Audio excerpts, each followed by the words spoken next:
आपका बहुत बहुत स्वागत है आपके अपने चैनल संजना टीवी पर।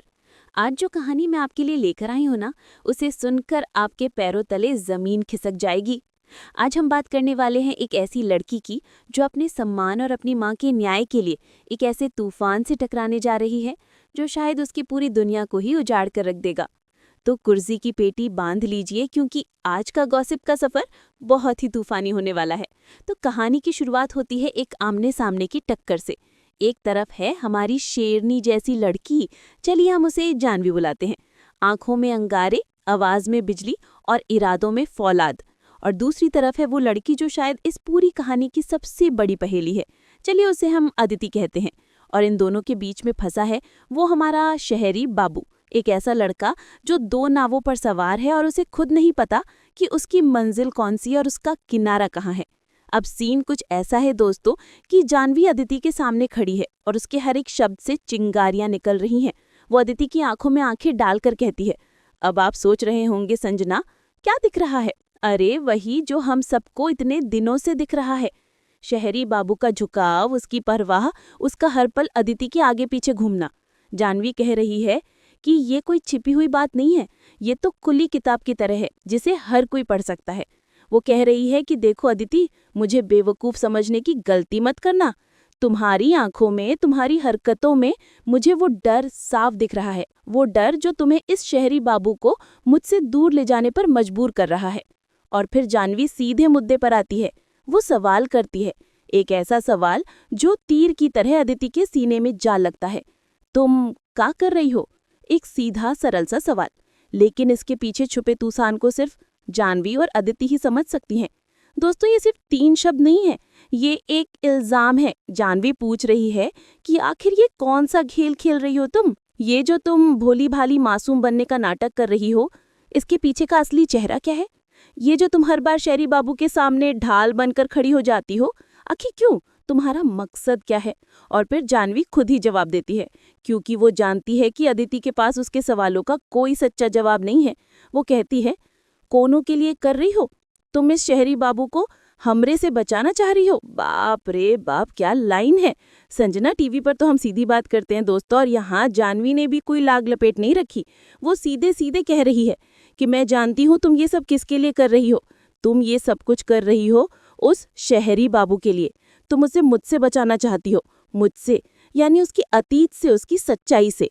तुम चाहती हो कि वो मेरे साये से भी दूर रहे, क्योंकि तुम जानती हो कि अगर वो मेरे पास आया तो वो सच सामने आ जाएगा जिसे तुमने और तुम्हारे परिवार ने सालों से दफना कर रखा है। जानवी की आंखों में उस वक्त एक अजीब सी चमक थी दोस्तों, एक ऐसी चमक जिसमें गुस्सा भी था, दर्द भी था और एक चुनौती भी। वो अदिति को ये एहसास दिलाना चाहती थी कि वह बहुत चुप नहीं बैठेगी। बहुत हुआ ये लुक्का छिपी का खेल, अब तो आमने सामने की लड़ाई होगी। अब आप सोच रहे होंगे कि शहरी बाबू है कौन और जानवी से उसका क्या रिश्ता है और अदिति उसे क्यों बचाना चाहती है। तो दोस्तों, कहानी में ट्विस्ट तो अब शुरू होता है। शहरी बाबू, जिसका असली नाम शायद आरव है, वो जानवी के अतीत का एक बहुत बड़ा हिस्सा है, एक ऐसा हिस्सा जिसे वो भूलना चाहे तो भूल नहीं सकती। लेकिन आरव आज अदिति के साथ है, शायद उनकी शादी हो चुकी है या होने वाली है, और यहीं से सारा कंफ्यूजन, सारा ड्रामा शुरू होता है। जानवी आगे कहती है, और इस बार उसकी आवाज में एक तंज था, एक चुभन थी। ठीक है, तुम अदिति का वजह से शहरी बाबू का घर नहीं तोड़ना चाहती हो। यहाँ पर जानवी एक मनोवैज्ञानिक खेल खेल रही है दोस्तों। वो अदिति को उसके ही बुने जाल में फंसा रही है। वो कह रही है कि हाँ, मैं मानती हूँ कि तुम एक महान देवी बनने की कोशिश कर रही हो। तुम दुनिया को ये दिखाना चाहती हो कि तुम कितनी अच्छी हो। तुम किसी का घर नहीं तोड़ना चाहती। तुम शहरी बाबू और उसकी, शायद उसकी पत्नी या मंगेतर के रिश्ते को बचाना चाहती हो। तुम नहीं चाहती कि तुम्हारी वजह से किसी की बसी बसाई गृहस्थी उजड़ जाए। ये सब बहुत अच्छा है, बहुत नेक ख्याल है तुम्हारे, लेकिन, और ये लेकिन ही इस कहानी का सबसे बड़ा बम है दोस्तों। जानवी एक पल के लिए रुकती है, एक गहरी सांस लेती है और फिर वो सच उगल देती है, जिसे सुनकर अदिति के पैरों तले जमीन खिसक जाती है। पर ये सच बदल नहीं जाता कि तुम भाई अनिरुद्ध बाबू की बेटी हो। बूम! देखा, मैंने कहा था ना, ये है कहानी का सबसे बड़ा, सबसे धमाकेदार ट्विस्ट। संजना टीवी पर आपको हमेशा एक्सक्लूसिव खबरें मिलती हैं, और ये तो सबसे बड़ी एक्सक्लूसिव है। अदिति, जो अब तक शायद एक सीधी सादी अनजान लड़की बन रही थी, वो असल में कौन है? वो है अनिरुद्ध बाबू की बेटी। अब सवाल उठता है कि अनिरुद्ध बाबू कौन है और उनकी बेटी होने से इस कहानी पर क्या फर्क पड़ता है? दोस्तों, यही तो सारा राज दफन है। अनिरुद्ध बाबू का नाम आते ही जानवी के चेहरे पर नफरत और दर्द के मिले जुले भाव आ जाते हैं। इसका मतलब है कि अनिरुद्ध बाबू का जानवी के परिवार से, उसके अतीत से कोई बहुत गहरा और दर्दनाक कनेक्शन है। हो सकता है कि अनिरुद्ध बाबू ने जानवी के परिवार के साथ कुछ बहुत गलत किया हो सकता है कि उन्होंने जानवी की माँ को धोखा दिया हो, या हो सकता है कि वो दो परिवारों के बीच की दुश्मनी की सबसे बड़ी वजह हो और अदिति उसी इंसान की बेटी है। अब आप समझ रहे हैं कि जानवी की नफरत की वजह क्या है। वो अदिति को सिर्फ एक लड़की के तौर पर नहीं देख रही, वो उसे अपने सबसे बड़े दुश्मन के निशाने के तौर पर देख रही है। ये सच सामने आने के बाद अब पूरी गेम ही बदल गई है दोस्तों। अब ये सिर्फ दो लड़कियों के बीच में एक लड़के को पाने की लड़ाई नहीं रही, अब ये लड़ाई बन चुकी है सम्मान की, न्याय की और अपने परिवार के स्वाभिमान की। जानवी का गुस्सा अब 7वें आसमान पर है। वो अदिति को उसकी असली पहचान याद दिलाते हुए कहती है, तुमको अपना नाम तुमको देना होगा, हम ये कह रहे हैं। क्या बात है, क्या हिम्मत है इस लड़की की। वो अदिति से कह रही है कि बहुत हुआ ये झूठ का नकाब ओढ़कर घूमना, अब तुम्हें दुनिया को अपना असली नाम, अपनी असली पहचान बतानी ही होगी। तुम कब तक अनिरुद्ध बाबू की बेटी होने का सच छिपाओगी? तुम्हें ये स्वीकार करना ही होगा कि तुम उस इंसान के खून हो जिसने मेरे परिवार को बर्बाद कर दिया। दोस्तों, जानवी यहाँ सिर्फ अदिति से उसकी पहचान नहीं मांग रही, वो उससे उसका वो गुमान, उसका वो गुरूर छीन लेना चाहती है जो शायद उसे एक अच्छे परिवार की बेटी होने की वजह से मिला है। वो चाहती है कि दुनिया अदिति को उसके नाम से नहीं बल्कि अनिरुद्ध बाबू के नाम से जाने, ताकि सबको पता चले कि वो उस धोखेबाज इंसान की बेटी है। और फिर जानवी का दर्द छलक पड़ता है। उसकी आवाज में एक बेटी का वो दर्द था जो अपने पिता को बेबस और लाचार देखती है। वो भरे हुए गले से कहती है, तो आप क्या करेंगे बाबूजी? भीख मांगेंगे उस इंसान के सामने हमारे सम्मान के लिए? ये लाइन सुनकर तो सच में दिल टूट जाता है दोस्तों। जानवी के मन में अपने पिता के लिए कितना सम्मान है और उसे इस बात का कितना दुख है कि उसकी वजह से या फिर इस पूरे हालातों की वजह से उसके पिता को शायद झुकना पड़ सकता है। वो कह रही है कि क्या मेरे बाबूजी जिन्होंने हमेशा सिर उठाकर जीना सिखाया, वो तुम्हारे पिता अनिरुद्ध बाबू जैसे इंसान के सामने अपने सम्मान की भीख मांगेंगे? नहीं, मैं ऐसा कभी नहीं होने दूंगी। मेरे पिता का सिर किसी के आगे नहीं झुकेगा, खासकर उस इंसान के आगे तो बिल्कुल नहीं जिसने हमारी दुनिया ही उजाड़ दी। ये शब्द सिर्फ शब्द नहीं है, ये जानवी के इरादों की आग है। वो ये साफ कर देना चाहती है कि वो अपने परिवार के सम्मान के लिए किसी भी हद तक जा सकती है। वो अपने पिता को किसी के सामने भीख मांगते हुए नहीं देख सकती और इसीलिए उसने अब खुद इस लड़ाई को लड़ने का फैसला किया है। अब कहानी में एंट्री होती है फिर से हमारे शहरी बाबू यानी आरव की। जानवी का गुस्सा अब अदिति से हटकर आरव की तरफ मुड़ जाता है। शायद आरव अदिति और जानवी के बीच में फंसा हुआ है। वो शायद अदिति का पक्ष ले रहा है या उसे बचाने की कोशिश कर रहा है और ये बात जानवी को बर्दाश्त नहीं हो रही। वो आरव पर तंज कसते हुए कहती है, अभी हमको कोई फर्क नहीं पड़ता, अदिति दीदी के बाबा बन के रहना वो रहे। वाह, क्या सार्केज्म है दोस्तों। यहाँ बाबा का मतलब पिता नहीं है, यहाँ इसका मतलब है संरक्षक या महान आत्मा। जानवी आरव को ताना मार रही है कि ठीक है, तुम्हें अगर अदिति का मसीहा बनना है, उसका रक्षक बनना है तो बने रहो, मुझे अब कोई फर्क नहीं पड़ता। तुम उसकी ढाल बनकर खड़े रहना चाहते हो ना, हो तुम उसकी गलतियों पर पर्दा डालने का काम करना चाहते हो, शौक से करो, लेकिन एक बात याद रखना, तुम सच को हमेशा के लिए छिपा नहीं सकते। इस एक लाइन से जानवी ने आरव को ये भी जता दिया कि उसकी नज़रों में अब आरव की कोई कीमत नहीं रही। वो एक ऐसे इंसान के साथ खड़ा है जो गलत है, जो झूठ की बुनियाद पर खड़ा है, और ऐसे इंसान के लिए जानवी के दिल में अब कोई जगह नहीं है। लेकिन इसका मतलब ये नहीं है कि जानवी ने हार मान ली है। अरे नहीं, हमारी शेरनी इतनी आसानी से हार मानने वालों में से नहीं है। उसका असली मकसद तो कुछ और ही है, और वो मकसद वो अगली ही लाइन में साफ कर देती है। एक दिन देखना, अपनी अम्मा को ना न्याय दिलाएंगे, उनका जो सच है ना वो सबके सामने लाएंगे, सच झूठ सब निकाल देंगे सबका सामने। ये है असली मकसद, ये है जानवी की जिंदगी का सबसे बड़ा मिशन, अपनी माँ के लिए न्याय।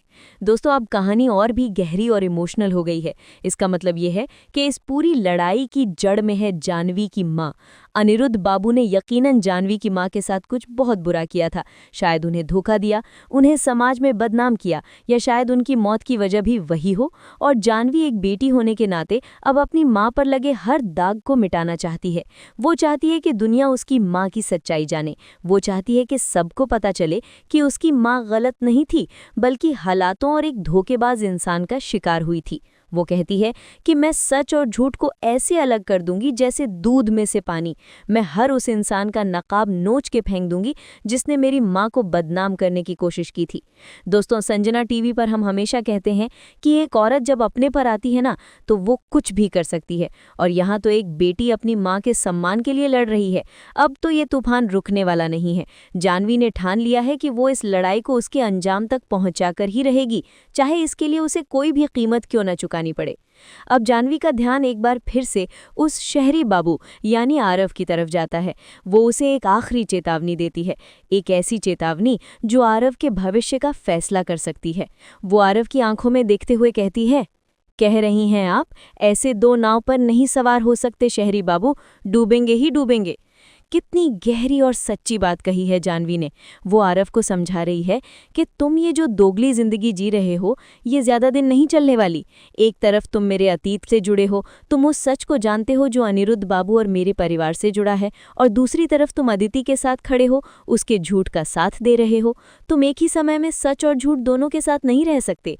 ये 2 नावों की सवारी बहुत खतरनाक होती है शहरी बाबू, और जो भी इस पर सवार होने की कोशिश करता है वो हमेशा डूबता ही है। ना वो इस किनारे का रहता है ना उस किनारे का।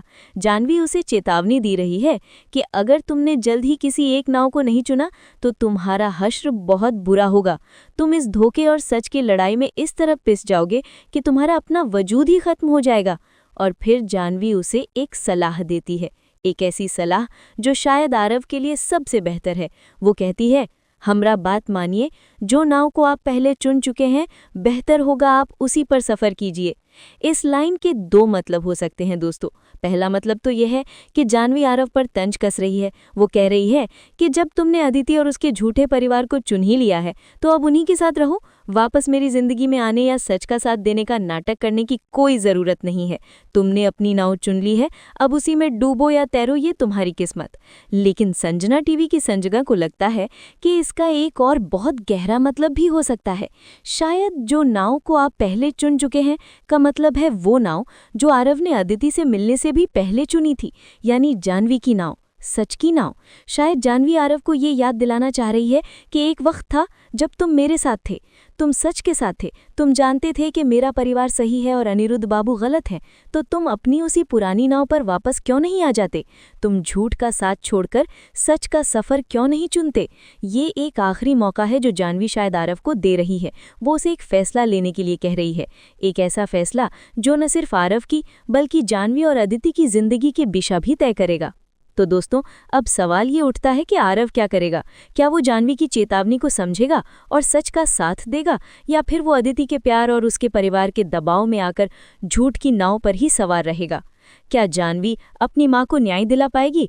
और सबसे बड़ा सवाल, अनिरुद्ध बाबू का वो कौन सा घिनौना सच है जो इतने सालों से दफन है? इस कहानी में अभी इतने मोड़ आने बाकी हैं, इतने राज खुलने बाकी हैं कि आप सोच भी नहीं सकते। हर किरदार के चेहरे पर एक नकाब है और हर नकाब के पीछे एक कहानी छिपी है। दोस्तों, मुझे तो लगता है ना कि ये अनिरुद्ध बाबू कोई छोटा मोटा विलन नहीं है। उसने यकीनन कुछ ऐसा किया है जिसकी वजह से जानवी के परिवार को समाज से बाहर कर दिया गया होगा, या शायद उसकी माँ ने आत्महत्या कर ली होगी। और हो सकता है कि आरव उस वक्त का चश्मदीद गवाह हो सकता है कि आरव भी अनिरुद्ध बाबू के किसी एहसान के तले दबा हुआ हो और इसीलिए वो सच जानते हुए भी चुप है। और अदिति का क्या? उस बेचारी का क्या? क्या वो सच में अपने पिता के गुनाहों से अनजान है, या फिर वो सब कुछ जानते हुए भी अपने परिवार की इज्जत बचाने के लिए ये सब कर रही है? अगर वो अनजान है तो सच सामने आने पर उसका क्या होगा? क्या वो अपने पिता के खिलाफ जाकर जानवी का साथ देगी? और अगर वो सब जानती है तो फिर वो इस कहानी की सबसे बड़ी विलन है। दोस्तों, मुझे तो ये भी लग रहा है कि हो सकता है आरव और जानवी पहले एक दूसरे से प्यार करते हों और अनिरुद्ध बाबू ने ही कोई चाल चलकर उन्हें अलग कर दिया हो और फिर अपनी बेटी अदिति को आरव की जिंदगी में ले आए हों। अगर ऐसा हुआ तो ये कहानी सिर्फ न्याय की नहीं बल्कि एक अधूरी प्रेम कहानी की भी बन जाएगी। उफ़्फ़ो, इतने सारे सवाल हैं और जवाब एक भी नहीं। लेकिन एक बात तो पक्की है दोस्तों, संजना टीवी आपको इस कहानी की हर एक अपडेट, हर एक ट्विस्ट के बारे में सबसे पहले बताएगा। हम इस कहानी की तह तक जाएंगे और हर सच को आपके सामने लाकर रहेंगे। आपको क्या लगता है दोस्तों? आपकी थ्योरी क्या कहती है? क्या आरव को जाह्नवी का साथ देना चाहिए? क्या अदिति सच में मासूम है? और अनिरुद्ध बाबू का अतीत क्या हो सकता है? मुझे नीचे कमेंट्स में अपनी सारी थ्योरीज, अपनी सारी अटकलें लिखकर ज़रूर बताइए। मुझे आपके कमेंट्स पढ़ने में बहुत मज़ा आता है। और हाँ, अगर आपको आज की ये मसालेदार धमाकेदार गॉसिप पसंद आई हो तो आप जानते हैं ना आपको क्या करना है। इस वीडियो को एक बड़ा सा लाइक देना है, अपने सारे दोस्तों और परिवार वालों के साथ इसे शेयर करना है जो भी टीवी सीरियल और ड्रामा के दीवाने हैं। और सबसे ज़रूरी बात, अगर आप संजना टीवी पर नए हैं तो चैनल को सब्सक्राइब करना तो बिल्कुल भी मत भूलिएगा। और वो जो बगल में घंटी है ना, उसे भी टन टनाटन बजा देना, ताकि जैसे ही मैं कोई नई गॉसिप लेकर आऊँ आपको तुरंत पता चल जाए। तो ये थी आज की कहानी, एक बेटी के न्याय की लड़ाई, एक लड़के की कश्मकश और कई अनसुलझे राज। देखते हैं आगे क्या होता है। मैं हूँ आपकी अपनी दोस्त संजना। मैं आपसे मिलती हूँ बहुत जल्द एक और ज़बरदस्त गॉसिप स्टोरी के साथ, सिर्फ और सिर्फ संजना टीवी पर। तब तक अपना ख्याल रखिए और देखते रहिए, क्योंकि गॉसिप अभी बाकी है मेरे दोस्त। Bye bye.